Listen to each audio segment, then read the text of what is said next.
Se ve bien la presentación, ¿verdad? Buenísimo. Bueno, muy buenos días. Mi nombre es Sebastián Sepúlveda, yo soy residente de psiquiatría de primer año y el día de hoy les presentaré el tema de la introducción a los circuitos cerebrales funcionales. Este va a ser el temario de la hoja de ruta, en la cual abordaremos distintos puntos en los cuales bueno, inicialmente un poco de historia, de la relación de cómo llegó a unirse de alguna forma a la neuropsiquiatría y particularmente cómo es la relación entre el cerebro y la conducta, y posteriormente hablaremos de distintas estructuras que están relacionadas con la conducta, con la emoción, con la cognición. A nivel de un poco de introducción y de historia, podemos decir de que bueno, el concepto moderno de la relación entre el cerebro y la conducta comenzó inicialmente con Paul Broca, acerca del año 1860, en el cual Paul Broca, a través de poder determinar una lesión cerebral en particular, que estaba en la región de la tercera circunvalación frontal izquierda, y observó que la presencia de esta lesión se relacionaba con la articulación del lenguaje, y lo que él denominó en su momento como afemia, y después nosotros conocimos como afasia, fue como el primer acercamiento a una lesión o una localización estructural del cerebro que se asociaba a alguna función particularmente.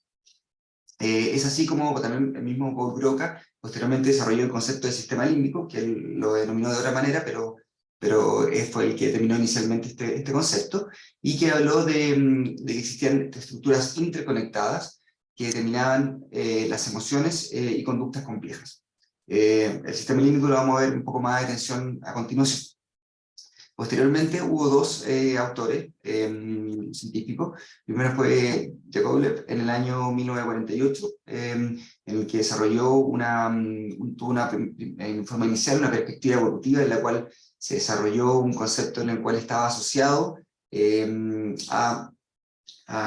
alguna manera a poder determinar de que tanto todos los seres vivos tenían algún desarrollo neuronal similar o que de alguna manera tenían distintos niveles de desarrollo, y que esto se mantenía de alguna forma en el cerebro humano. Y ahí él habló de tres regiones, que lo llamó las regiones media, paralímpica y supralímpica, que tiene bastante relación con la estructura que nosotros conocemos actualmente del sistema nervioso.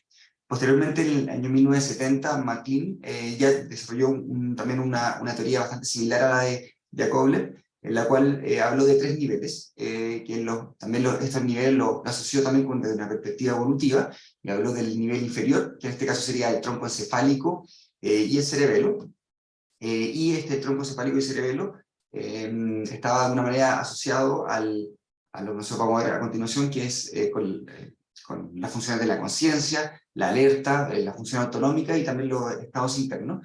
Y bueno, determinar que en el tronco encefálico está el lugar donde se comienzan las redes neuronales de los neurotransmisores claves que controlan el comportamiento del sistema nervioso. Posteriormente está el nivel medio, que ya está descrito como paleo mamífero, que en este caso es el sistema límbico, que principalmente modula las emociones, la memoria, también la velocidad del movimiento y del pensamiento, y que, como sabemos, está determinado por el tálamo, ganglios basales y sistema límbico. Y por último, el nivel superior, o ya la neocorteza, o en este caso, que es la región de desarrollo más superior, que de alguna manera está determinada por un mayor nivel de procesamiento y que de alguna forma determina el control motor, los pensamientos complejos y también el almacenamiento de memoria. Posteriormente, ya en el año 85, Alexander, DeLong y Strick también desarrollaron la teoría de los 5 circuitos fronto-subcorticales, que estaban asociados a la cognición, personalidad y el ánimo. Y posteriormente ya en el 1990 Mesulam también desarrolló la teoría de las redes neuronales, que hablan de una mayor complejidad de las interconexiones neuronales, y que de alguna manera no eran solamente circuitos, sino que había conexiones más complejas. Acá podemos observar bueno, el nivel medio, que va a ser uno de los que nos vamos a tener en mayor profundidad, que es principalmente el sistema límbico y los ganglios basales, el tálamo también.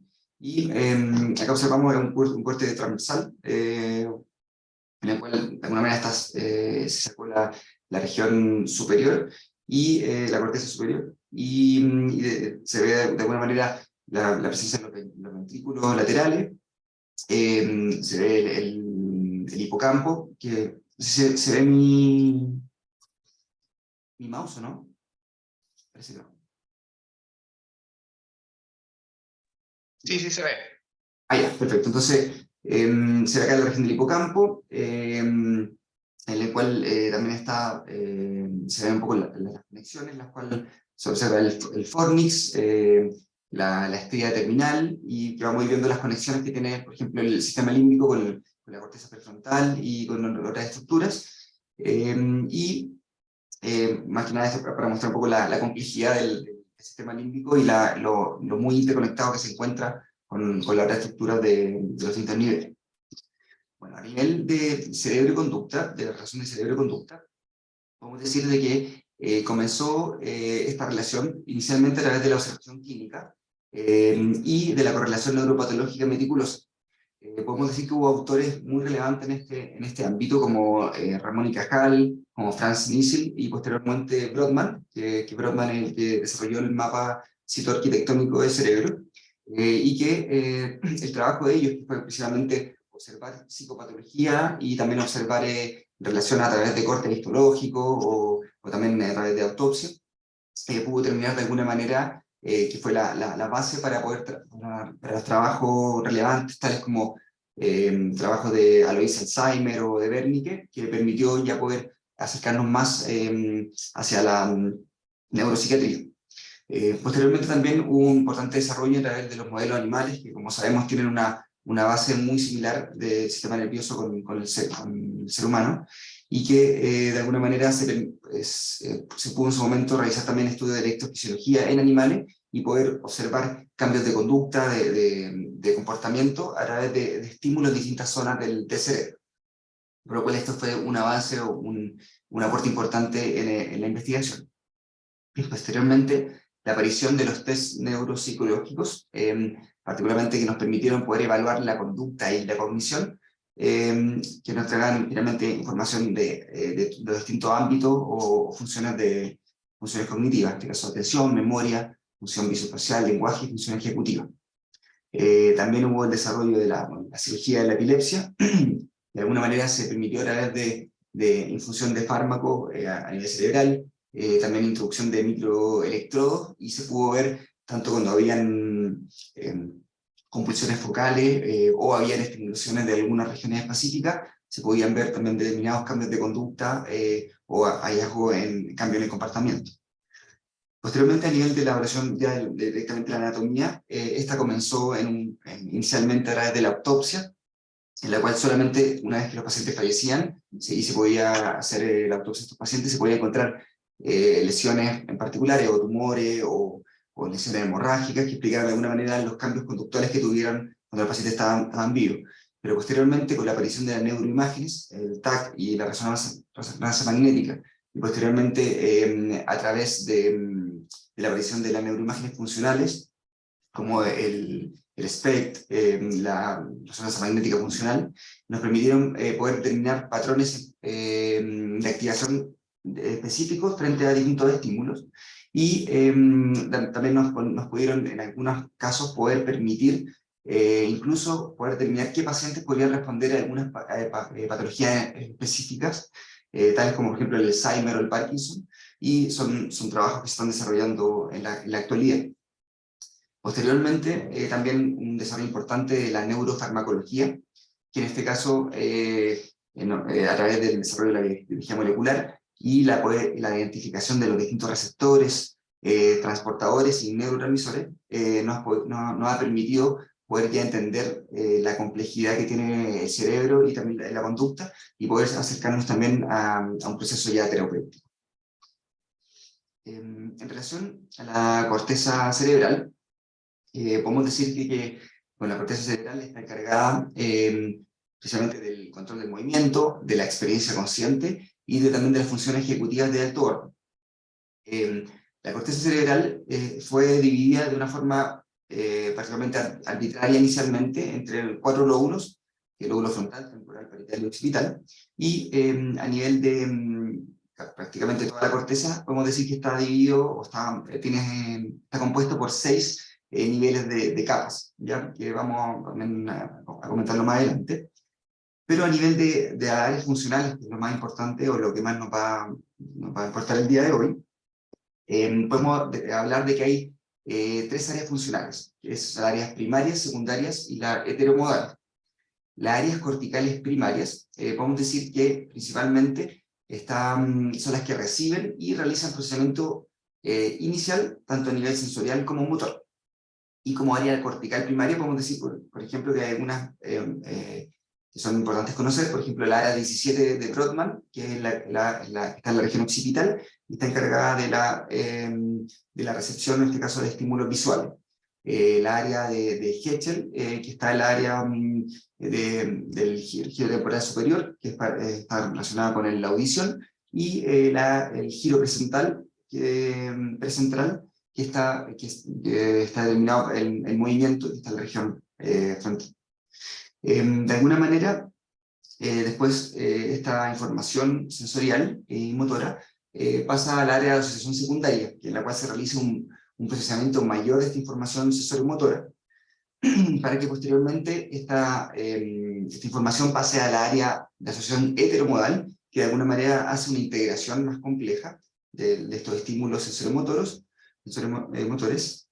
de las distintas modalidades de estímulo, y que éstas se asocian a los distintos estados emocionales y afectivos, ¿ya?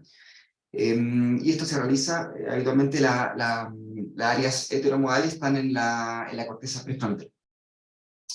Por último, comentar de que existen también conexiones que no solamente son entre las distintas áreas, sino que también hay conexiones que van entre la misma corteza, es decir, córtico-corticales, que son las fibras U, que son a través de las neuronas vecinas, y también conexiones que son ya más distantes, como entre los lóbulos o redes funcionales, se realizan a través de haces de fibra.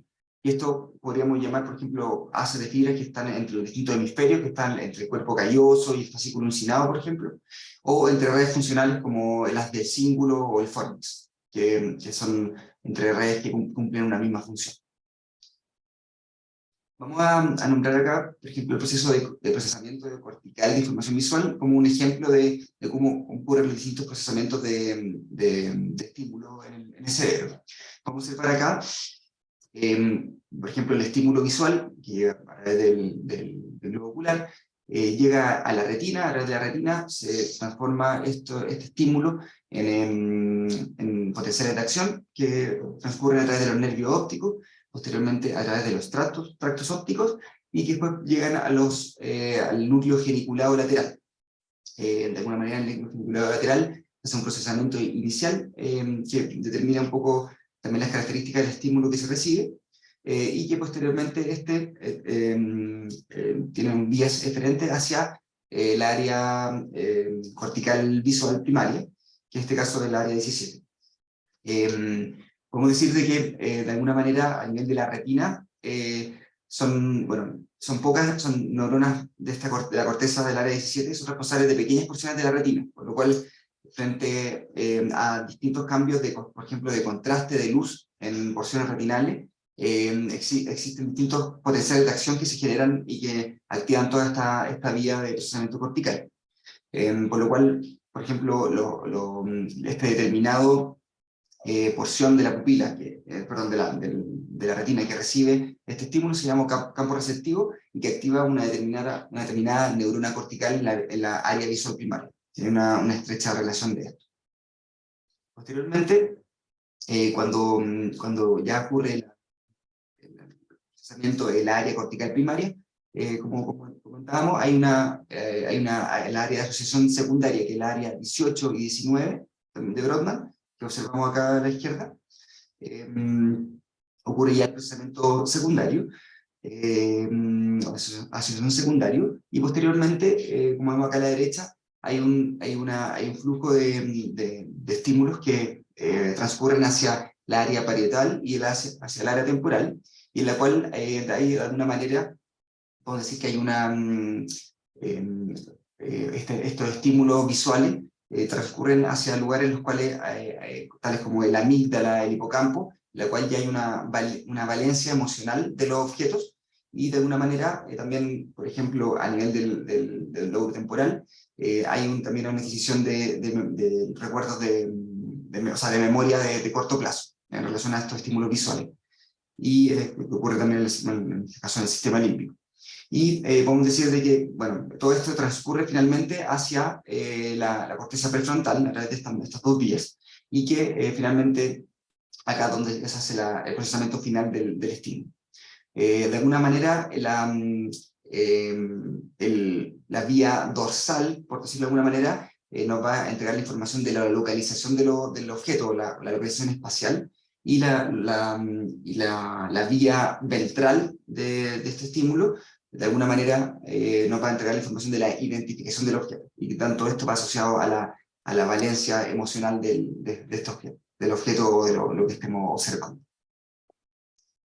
Ahora, a nivel de la regulación de las emociones y comportamientos, tenemos el sistema límbico, que podemos decir de que el sistema límbico de alguna manera nos entrega los aspectos emocionales de la experiencia humana.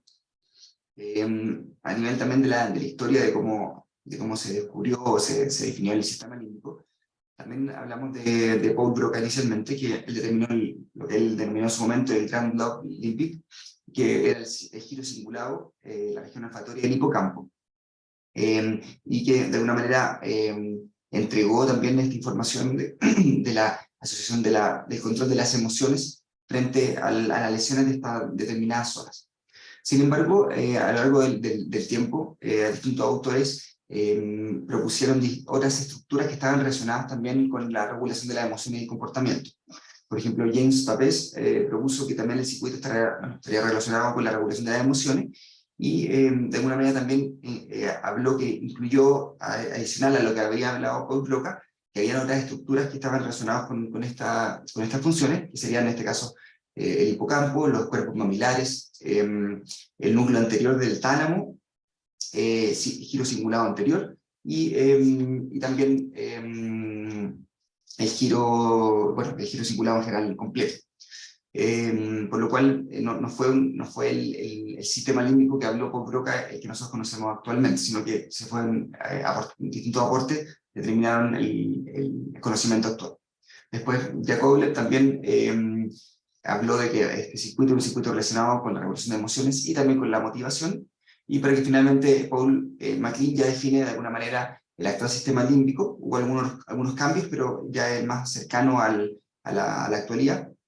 Y habló también de que había otras estructuras, tales como por ejemplo la amígdala basolateral, y que de alguna manera también todo esto, sumado a lo que nosotros ya conocemos actualmente, como la amígdala, la corteza entorrinal, que está en el lóbulo temporal, el núcleo septal, que está también en la base del lóbulo frontal, y el giro cingulado anterior con la corteza orbitofrontal, son las principales estructuras. Acá vamos a observar de alguna manera la estructura más importante, que es la corteza orbitofrontal, que acá no se ve, pero está en la región frontal, la amígdala con el hipocampo, el giro cingulado anterior, los núcleos septales, y bueno, en este caso cercano a la amígdala está la corteza entorrinal. Y podemos ver acá también algunas vías de conexión, que es el fornix, que está también la estría terminal, que no la vemos acá, y otra estructura también como el hipotálamo. Finalmente todo esto es lo que nosotros conocemos actualmente como el sistema límbico, y que está encargado principalmente de las funciones de memoria, también de cognición, ánimo y ansiedad, comportamiento social y regulación de impulsos. Vemos también el sistema límbico, y podemos definir de que hay dos principales divisiones del sistema límbico, o dos divisiones estructurales que nos hablan de distintos procesamientos. Primero está la división hipocampal cingulado, que habla precisamente de un procesamiento cognitivo, que es lo que vemos acá, que está el hipocampo, y el giro cingulado, el giro cingulado posterior. y que habla precisamente de un procesamiento sensorial explícito, lo que permite de alguna manera hacer una codificación consciente de la experiencia. Y por otro lado está la división de la amígdala y hay orbitofrontal, que la vemos por acá, está la amígdala y la región orbitofrontal que está acá, el giro cingulado anterior, que evalúa la relevancia interna de los estímulos sensoriales y logra integrar afectos, impulsos y asociaciones a los objetos. Entonces, tanto el procesamiento cognitivo como la integración de los aspectos, impulsos y asociación del objeto, finalmente determina nuestros pensamientos, emociones y acciones. Acá vamos a ver en detalle estas dos divisiones. Inicialmente está la división hipocampal cingulado, que hablamos de procesamiento cognitivo. Podemos decir de que el hipocampo recibe información a través de una vía perforante desde la corteza entorrinal, y que el hipocampo se divide en 4 regiones que rodean también el giro dental. Está dividido de la región CA1 a la región CA4, que bueno, está el hipocampo. Y las principales vías que tiene el hipocampo son las vías hacia el fornix, ya, que vemos en esta región de acá, que es el fornix, y también hacia los cuerpos mamilares. Que los cuerpos mamilares están, no sé si lo vemos los cuerpos mamilares, pero creo que, sí, acá están los cuerpos mamilares. Entonces, esta misma vía llegan también precisamente hacia el fornix, perdón, desde el fornix al núcleo septal, que está en esta región de acá, y también por el mismo fornix y también por el giro cingulado hacia los cuerpos mamilares. Entonces, esas son las dos principales vías eferentes. Esto como a nivel de detalle, el hipocampo se le llamaba hipocampo porque se encontraba una similitud a un caballito de mar. Entonces, por eso le llamo hipocampo. Eso. Posteriormente, también del mismo división hipocampal cingulado, el hipocampo podemos decir que está involucrado en el aprendizaje de nuevos, o sea, en los nuevos aprendizajes y en la formación de memoria episódica, memoria espacial, la orientación y la regulación del ánimo. ¿Ya? Y podemos dividir que de alguna forma el hipocampo derecho está encargado de la memoria espacial y el hipocampo izquierdo de la memoria verbal. También podemos decir de que bueno, principalmente tiene circuitos glutamatérgicos y GABAérgicos, sin embargo está inervado por múltiples otras neuronas que también tienen relaciones con otras estructuras, que por eso determina de alguna manera la complejidad del hipocampo. ¿Ya? Y podemos decir de que a nivel de las estructuras circundantes, en este caso la corteza entorrinal y el mismo hipocampo, podemos decir de que, por ejemplo, en la enfermedad de Alzheimer es una de las estructuras que se ven principalmente con una degeneración o con una alteración, y que tiene un sitio por ejemplo, de depósito de las placas y también de las distintas estructuras que de alguna manera determinan la enfermedad de Alzheimer. Y que podemos observar que uno de los focos en los cuales vemos que esta enfermedad se ve alterada. Por otro lado, también a nivel del hipocampo está relacionado con convulsiones parciales complejas, y en este caso también es la región en la cual observamos la localización de la epilepsia del lóbulo temporal. ¿Ya?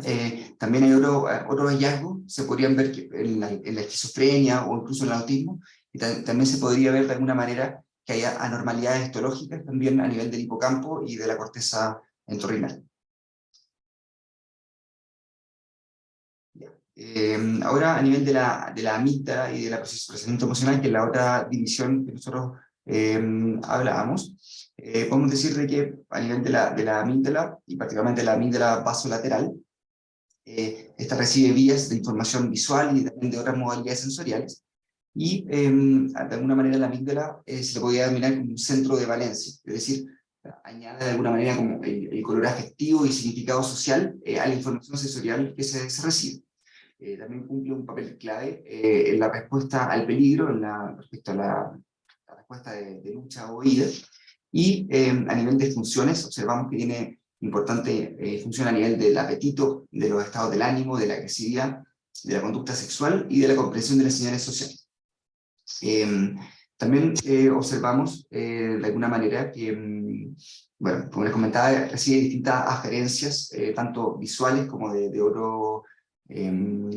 otras modalidades sensoriales.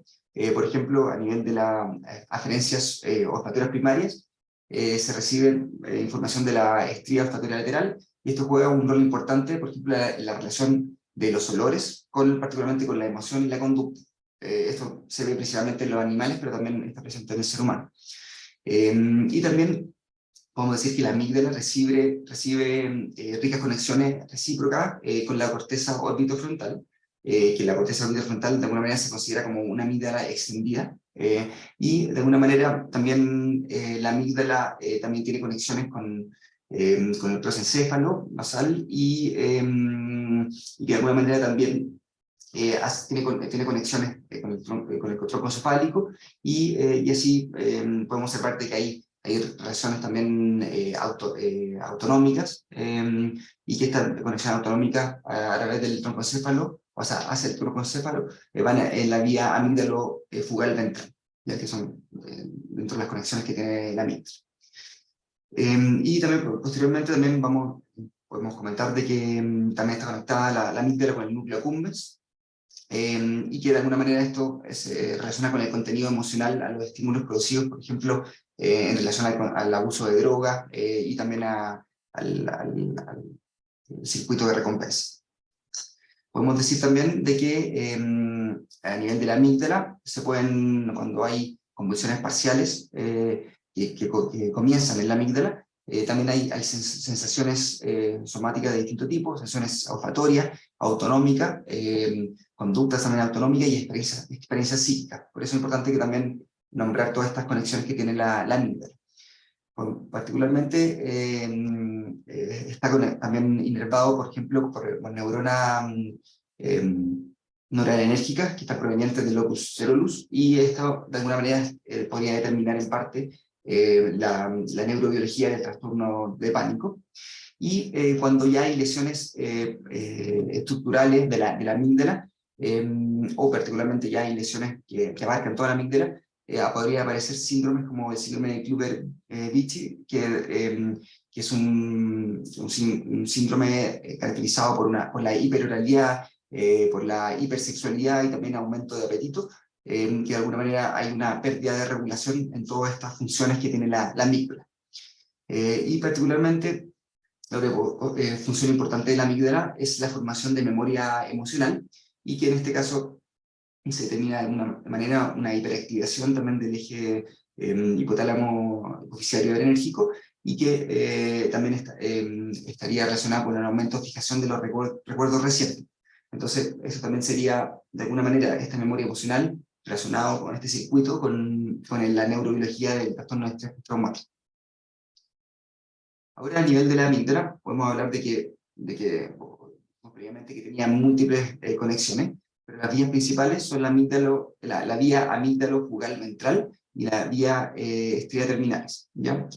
Observamos acá la vía número 11, que es la vía amígdalo-fugal ventral, que está acá, y la vía estría terminales, que es la número 21, que está acá. Que, bueno, como conversamos, tiene distintas conexiones que van principalmente hacia la corteza prefrontal en este caso. A nivel de la corteza prefrontal, podemos decir de que la podemos dividir en tres secciones: que es la corteza motora primaria, que es la que vemos acá de color rojo, la corteza premotora, que es la que vemos de color azul, y la corteza prefrontal, es la que vamos a definir de forma más detallada actualmente. Y esta corteza prefrontal la podemos también dividir en tres partes, que es la corteza prefrontal ejecutiva, que es la corteza prefrontal dorsolateral, la corteza prefrontal paralímbica, que es la corteza, en este caso, orbital y medial, y el área cingulada anterior.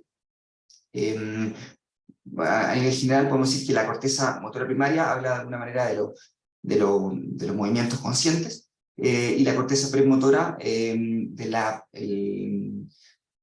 alguna manera la planificación de acciones motoras más complejas. ¿ya? Pero ahora nos vamos a enfocar precisamente en la corteza prefrontal.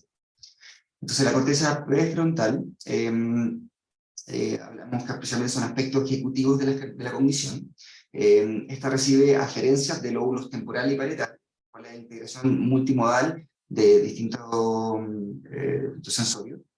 Y hay eferencias hacia la corteza premotora, que es precisamente la información para la preparación del movimiento, que es una respuesta conductual, y la función ejecutiva está determinada precisamente por la velocidad y flexibilidad cognitiva, la secuenciación de tareas, la atención a tareas complejas y la memoria de trabajo. Y particularmente está relacionado con la memoria de trabajo espacial, que observamos, podemos definir de que esta es una de las principales alteraciones que podemos observar en la esquizofrenia, por lo cual también es importante determinar y poder evaluar, tanto con test neurocognitivo o con imágenes también, determinar la alteración en esta región.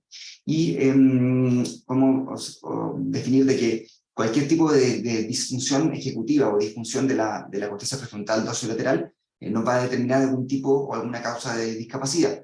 Y podemos observar que esta causa de discapacidad se puede ver en múltiples alteraciones, tanto en un envejecimiento normal, como también en enfermedades patológicas o en patología ya como el Alzheimer.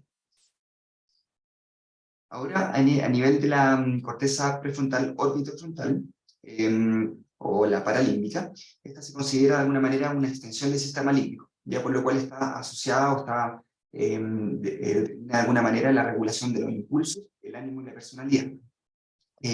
La inervación de esta corteza está dada por el núcleo medio dorsal del tálamo, entonces, la cual recibe inervación también de otras estructuras corticales, y también tiene inervaciones recíprocas, como conversamos previamente, con la amígdala, a través del tracto amigdalino fugal ventral y la estría terminal.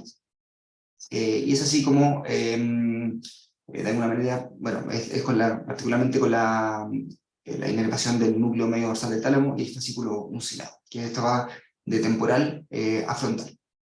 Y podemos decir también de que la corteza orbitofrontal, o sea, prefrontal, orbitofrontal, está determinada de alguna manera en algunas patologías, como sería en el TOC, en la cual, a través de su neurobiología, podría explicar una hiperactivación de esta región, que de alguna manera explicaría la psicopatología del TOC, y también se ha visto que en la depresión podría haber una hipoactivación de la corteza orbitofrontal. Eso. Digamos. Y también informar de que, por ejemplo, cuando hay de la corteza ventromedial, que sería también parte de la región de la órbita frontal, y cuando hay un daño masivo o extenso de esta región, puede ser por infarto, o por tumores, o por otro tipo de causa, se observa que también los pacientes tienen una importante labilidad emocional, una desinhibición importante, aumento de la impulsividad, comportamiento inapropiado, también se observa, por ejemplo, disrupción a nivel de comportamiento social y también un juicio alterado. Por último, dentro de la corteza prefrontal podemos determinar el giro cingulado anterior, que como observamos está en esta región de acá. Y el giro cingulado anterior tiene principalmente relación con la atención, también con la impulsividad, con la memoria y con la iniciación del habla, ¿ya? De alguna manera, dentro del giro cingulado anterior tiene un segmento que es el segmento subcalloso, acá, que está abajo del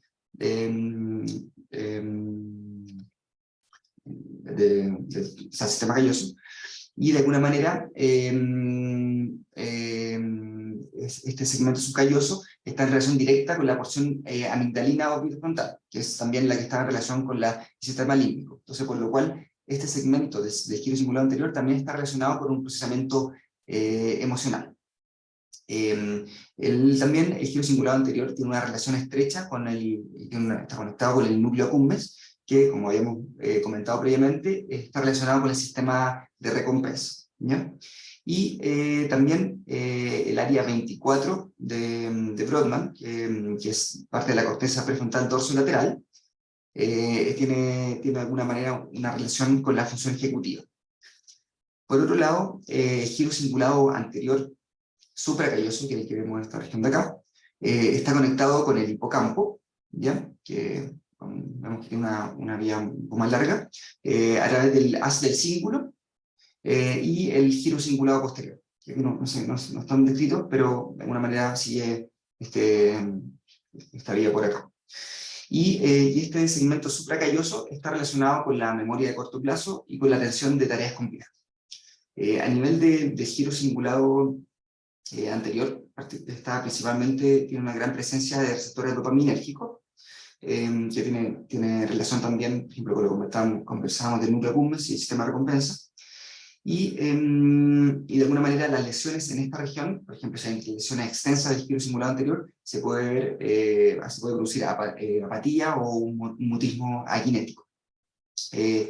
También, tal como lo conversábamos, lo definimos en la corteza prefrontal o orbitofrontal, también a nivel del TOC podría haber una hiperactividad en el giro cingulado anterior.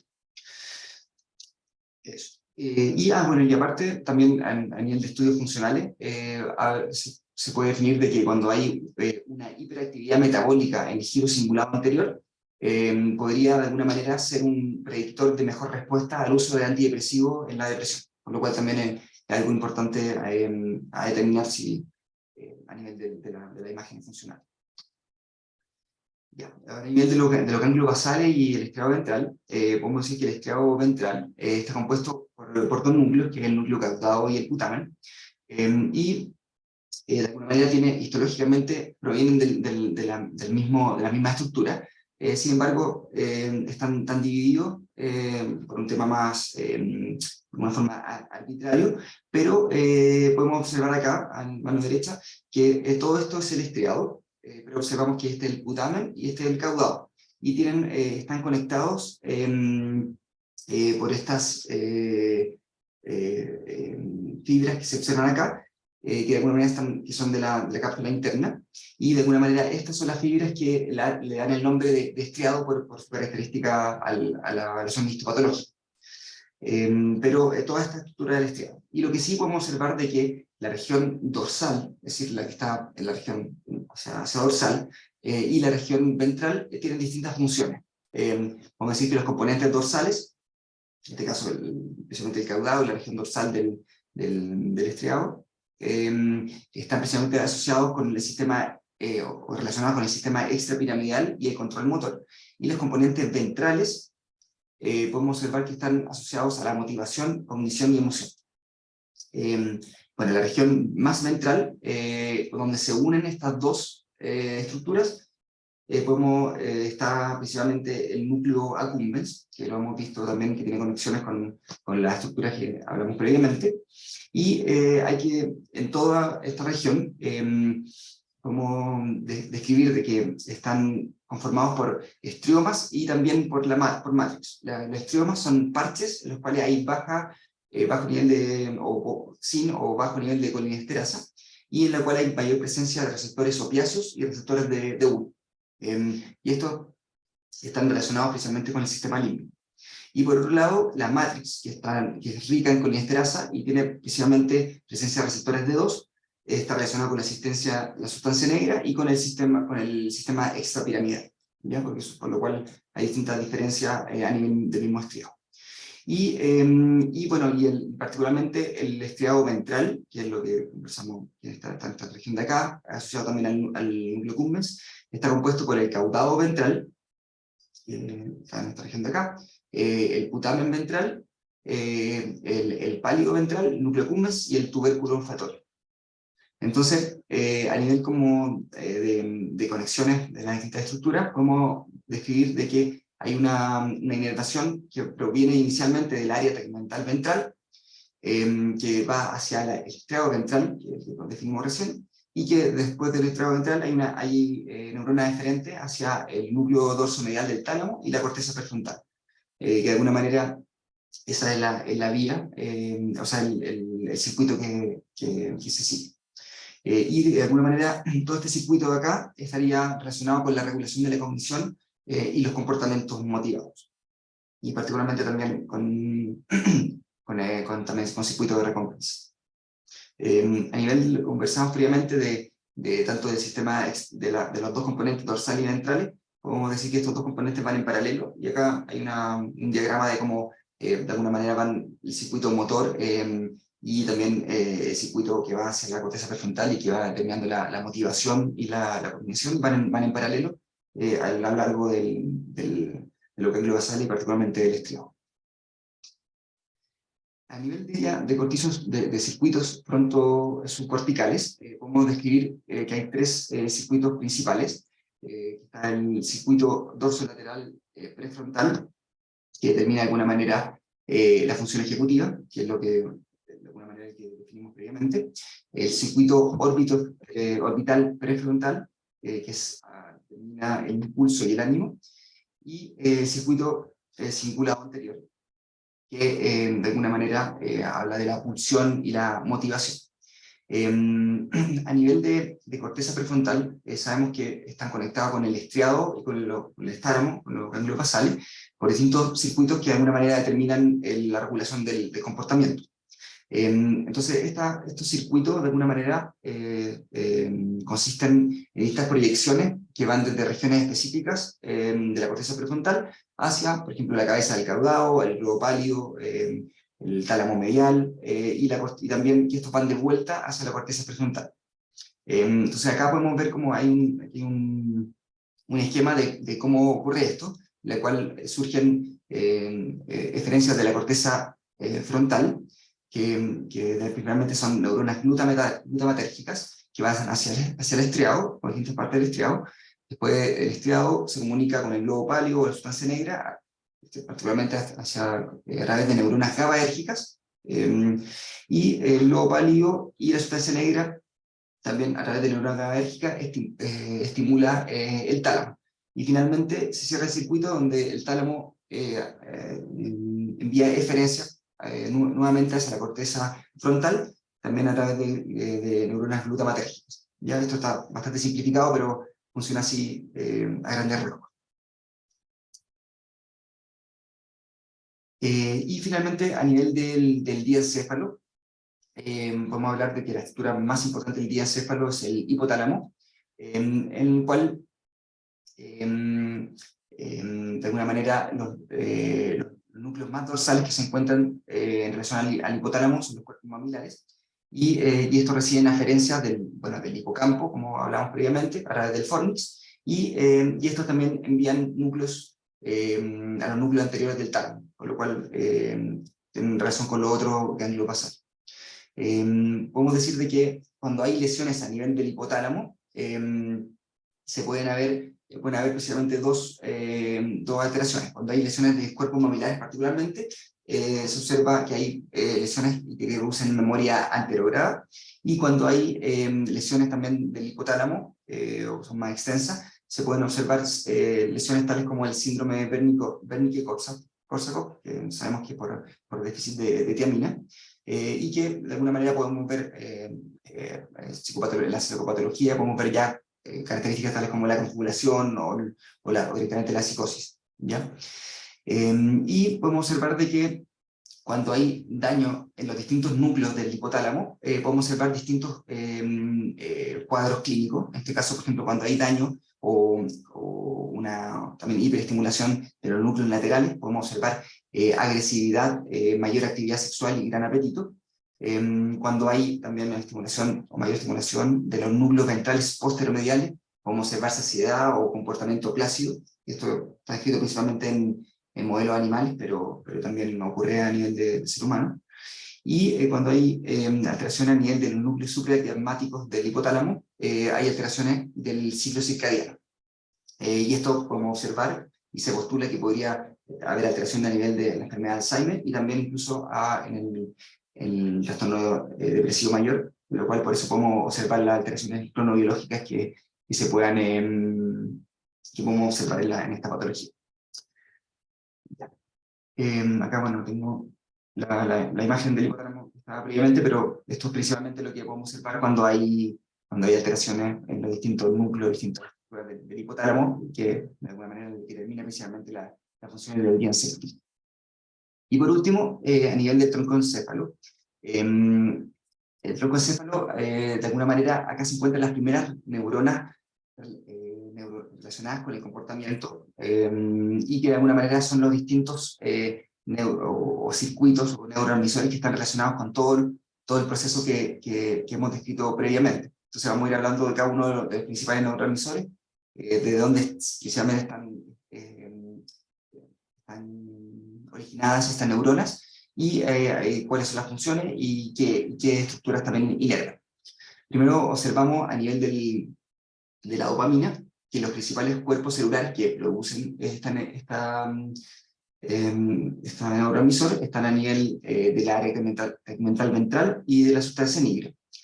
En este caso, la sustancia nigra inerva de los núcleos basales el estriado, y principalmente con receptores de O, y como sabemos, la sustancia negra está relacionada en este caso con el sistema motor extrapiramidal. Por un lado, el área tegmental ventral inerva la corteza prefrontal, el estriado ventral y el núcleo temporal medial, y que también tiene varios subtipos dopaminérgicos, y está relacionado con el ánimo, la impulsividad, la velocidad cognitiva y la emoción, dentro de las funciones. Y también cuando hay una inervación del núcleo accumbens, en este caso también de la dopamina, observamos que está el sistema de recompensa y la motivación por el abuso o la droga de abuso. Ahora a nivel de la serotonina, los principales núcleos que producen neuronas está el núcleo dorsal del rate, y el núcleo dorsal del rate inerva principalmente el estriado y también inerva la corteza difusamente, por lo cual tiene acción la serotonina en múltiples funciones del circuito cerebral. En este caso podemos describir del ánimo, el sueño, el dolor, la ansiedad, el tono motor, también a nivel de vasoconstricción y también del placer. También, bueno, podemos decir de que la acetilcolina, que también los núcleos celulares principales están a nivel del prosencéfalo, que inerva precisamente el núcleo septal, y que el núcleo septal a su vez inerva el hipocampo y el lóbulo temporal. Y por otro lado, también inerva el núcleo basal de Meiner y la banda diagonal de Broca, que en este caso, esto después inerva a la corteza cerebral. Y esto está relacionado principalmente con la memoria a corto plazo,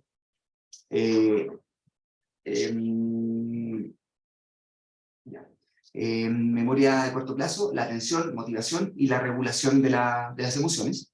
Y finalmente la norepinefrina, que los cuerpos celulares especialmente están en el locus coeruleus, que está a nivel del puente, y que de alguna manera inerva el estriado, la amígdala, en este caso el sistema límbico, la corteza prefrontal y otras áreas corticales también de forma difusa. Como sabemos, también la norepinefrina tiene relación con la conciencia, la inducción del sueño, la ansiedad y la actividad autonómica.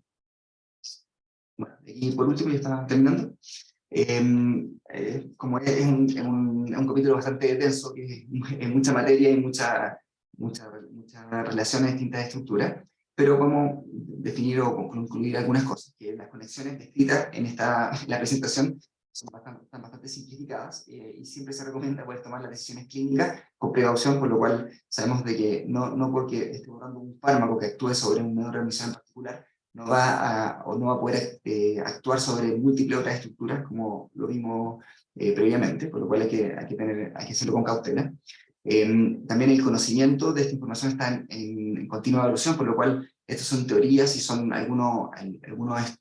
múltiples estudios que han definido de alguna manera el conocimiento de estos distintos circuitos, pero que no significa que en el futuro no vaya a haber nueva información respecto a nuevo conocimiento neurobiológico, o que de alguna manera vaya a cambiar estos paradigmas que conocemos actualmente.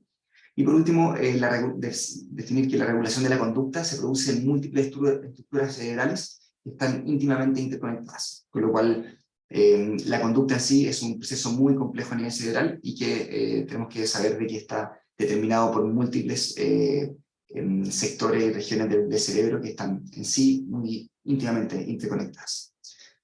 Eso. Muchas gracias. Excelente, Seba, excelente. Muy buena presentación.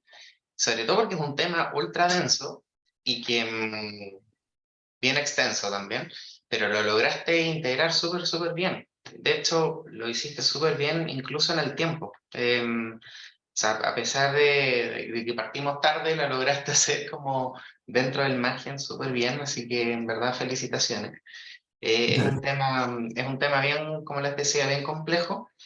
Eh, yo quizá tengo solamente que aportar dos cositas extra de lo que mencionaste, que son como un poco más nuevas. Que lo que salía en la bibliografía básica que les puse. Uno es que dentro de las cosas importantes que también, a propósito de lo que mencionaste, por ejemplo, en los neurotransmisores, es que dependiendo del tipo de receptor, en la misma área pueden hacer distinta pega. Y eso es súper interesante, porque, por ejemplo, en la dopamina misma, em, a nivel como de corteza prefrontal y núcleo accumbens, dependiendo si la liberación es tónica o fásica, es que hay algunos receptores que por un lado predominan en ciertas áreas, pero por otro lado son más sensibles a la dopamina. O sea, entonces, por ejemplo, los receptores que eh, responden a la liberación tónica, ¿cachai? Esos receptores son más sensibles a la dopamina que los que responden a liberación fásica.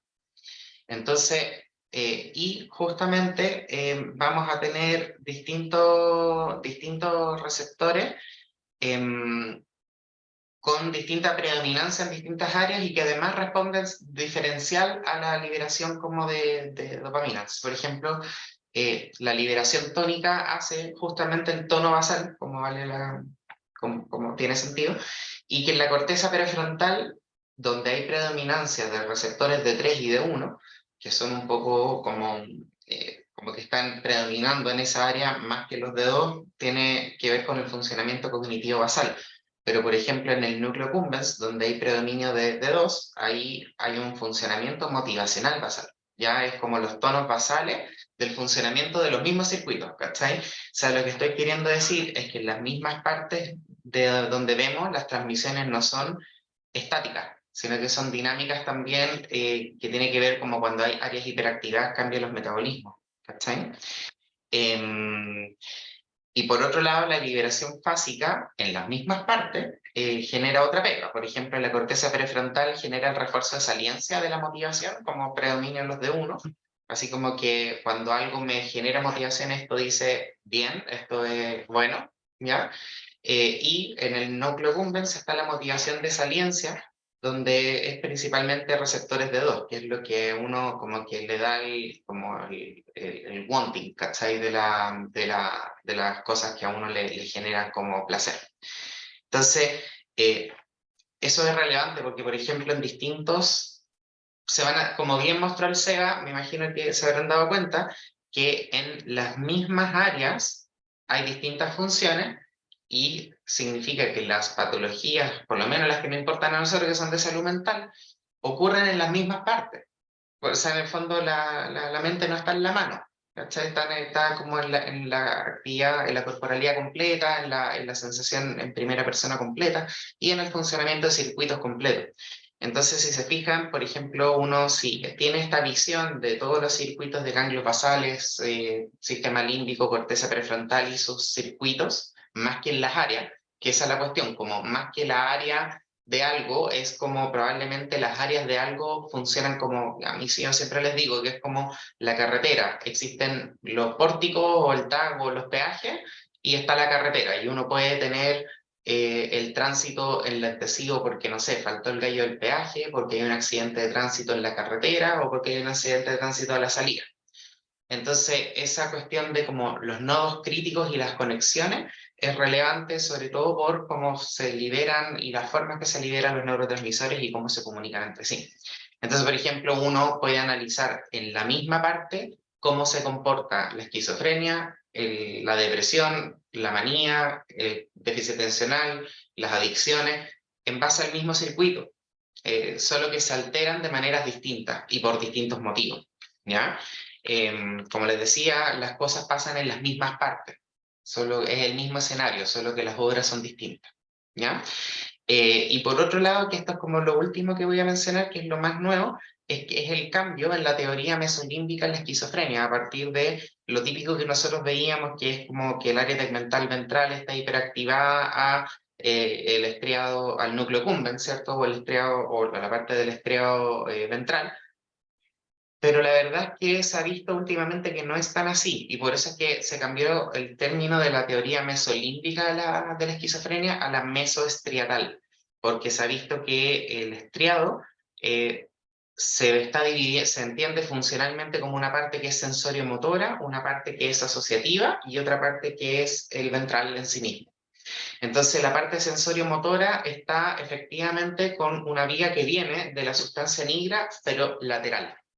En cambio, el área el estriado ventral efectivamente viene del área tegmental ventral, pero esta parte del estriado asociativo y el sensorio motor le llega a ambas partes desde la sustancia nigra medial. Y esa es la parte que está hiperactivada o que se ve que está hiperactivada en estudios como de imágenes funcionales en pacientes con esquizofrenia no medicada.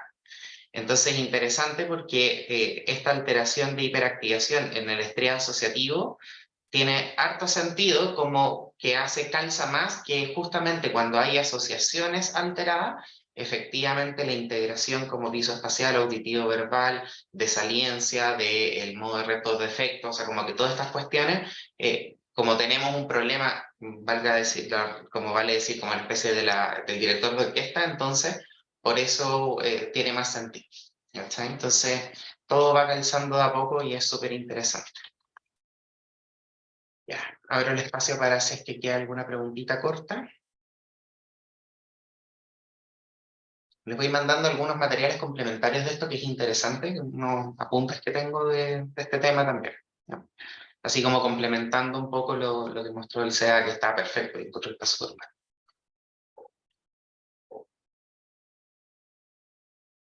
¿No? Bueno, si no hay preguntas ni comentarios, damos por finalizado esto, así que nada, felicitaciones, José. Muy, muy buena presentación. Que estén muy bien, cuídense. Nos vemos la próxima semana. Bueno, Chao. Gracias. Bien.